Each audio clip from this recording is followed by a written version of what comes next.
When are we going to wake up? Mike Norvell's got to get the out. We need to get somebody in there. Crazy times, man. Week 2 hasn't even started, and both of these fan bases, Florida and Florida State, want both of their head coaches fired and want to see quarterback changes. Florida State! What happened in the house to Mr. Boston College?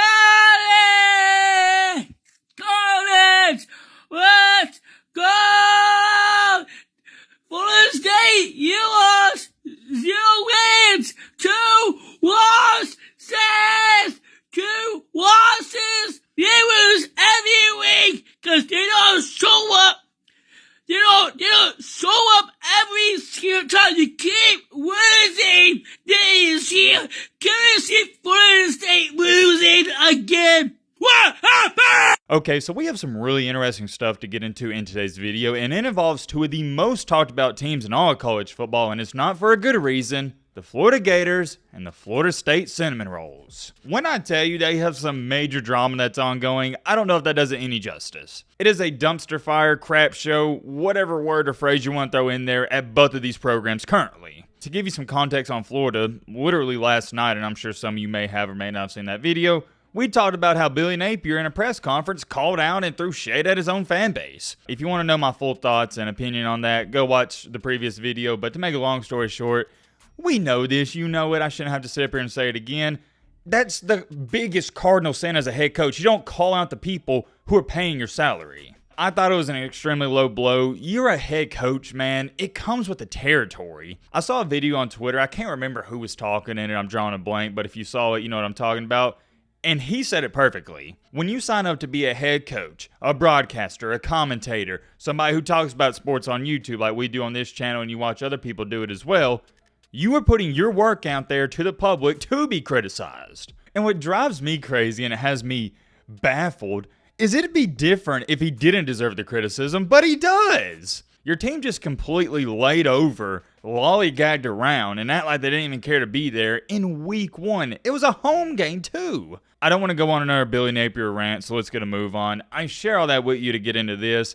There's been a lot of people clamoring and a lot of rumors swirling around. Let me clarify and say it again. Rumors, this isn't official, that he's already gone. And when I say gone, I mean he's not officially fired, but whenever this year's over, he's going to be gone. I've been following the situation extremely closely, and I'll give you my 2 cents on it. Do I believe that?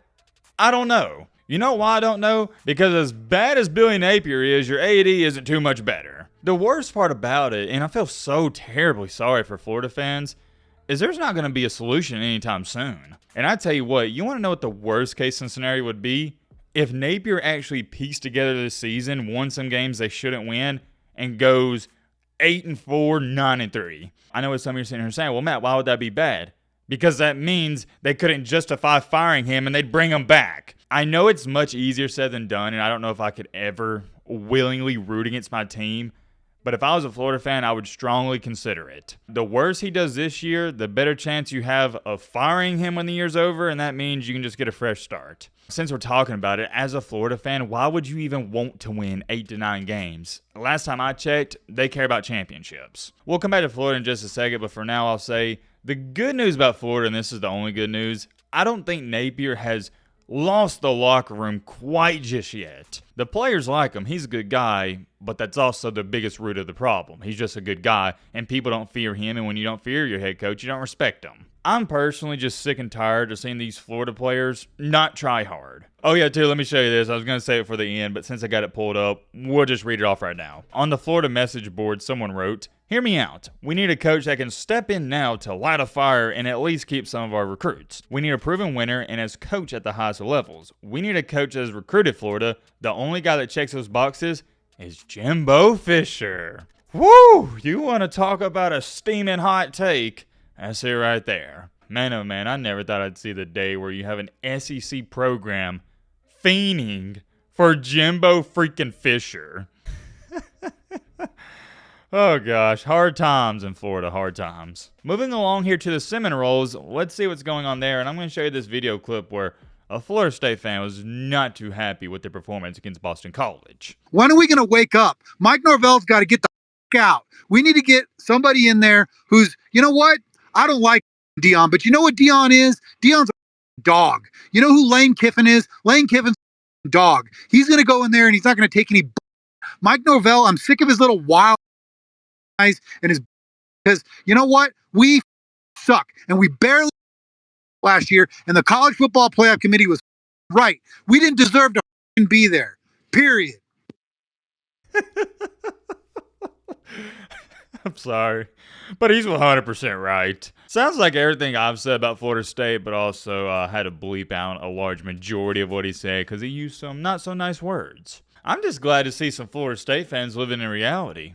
Mike Norvell's a chump. Florida State football is an absolute joke, and here's the thing I tried telling people last year, and y'all know this, if you was watching videos, you know, all year long, where did I have Florida State ranked? Like 9th or 10th. I never had them above 7 or 8. I'm talking about post-Jordan Travis injury, by the way. With Jordan Travis, it was a really, I guess you'd say, good football team, but without them, they're just average. And I don't want to talk about last year too much because it doesn't matter, it's in the past, but all it was last year, and people are trying to figure out, well, what happened to Norvell? They had a great team last year. No. That's not what happened. They were a good team last year that got extremely fortunate and lucky. They played in a terrible conference. It was a fluky season. And now this year, you're really seeing who not just Mike Norvell is, but you're really seeing who Florida State is. You hear people say, oh, there's no culture at Colorado. No.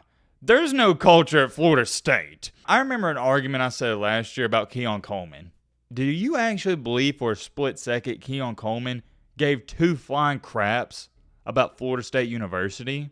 No! None of those guys that transferred there cared a lick about Florida State. Same thing this year. They had like 5 Alabama players transfer there. Do you think any of those current transfers care about Florida State? Heck to the no. That's why they suck. At least with guys who transfer to Georgia and Alabama, sure, they don't have a lot of skin in the game, but they care about the culture. They care about the program and everything that comes with it. All these Florida State players care about is driving Lambos, NIL deals, and looking flashy. The arrogance blows my mind. Imagine being this entitled. You have one decent season, and you think you can just walk into a football stadium and teams are going to bow down to you. Newsflash, buddy, they're not going to. Ask Nick Saban how many teams bow down to Alabama. Ask Kirby Smart the same thing. This is college football, baby. If you don't show up and give your A-plus performance every single Saturday, you can get upset. I don't care who you're playing. A lot of people don't even remember this. You got to have some real ball knowledge to even recall this game.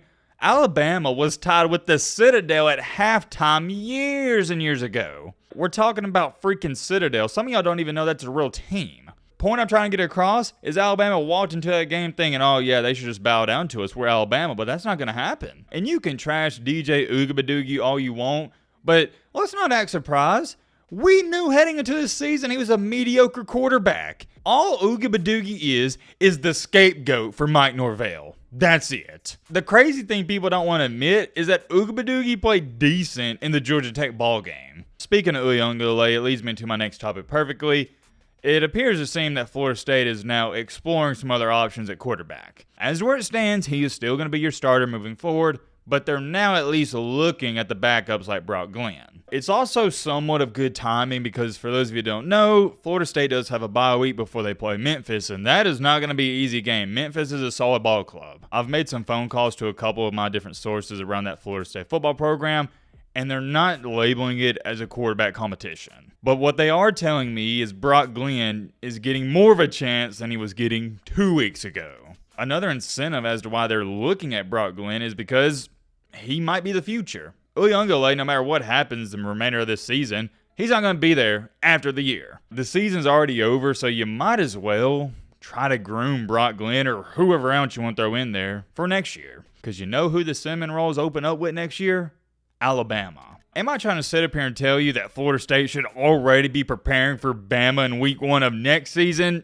No, I'm not. Here's what I am saying. If you think you're going to beat Alabama with mediocre quarterback play, you've lost your mind. Let's switch back over to Florida. They're also in somewhat of a predicament with their quarterbacks. Graham Mertz is battling an injury, DJ Lagway's been taking the first team reps, and most Florida fans actually rather Lagway start at this point. I personally like Graham Mertz. I think he's one of the more underrated quarterbacks in the SEC, but it doesn't help that Billy Napers is head coach and hasn't put him in a great position to succeed. And I don't think Florida fans that are wanting Lagway to start, it's because they hate Mertz. It's just they want to see something new. And I get it. It's one of those things where you just want to see a spark. You want something to excite you. I will say this. I don't think switching from Mertz to Lagway is going to be that big of a difference. So if they want to start grooming him now, go right ahead. But I still personally feel like Mertz is your best option. Mertz brings something to the table that is extremely valuable. Experience.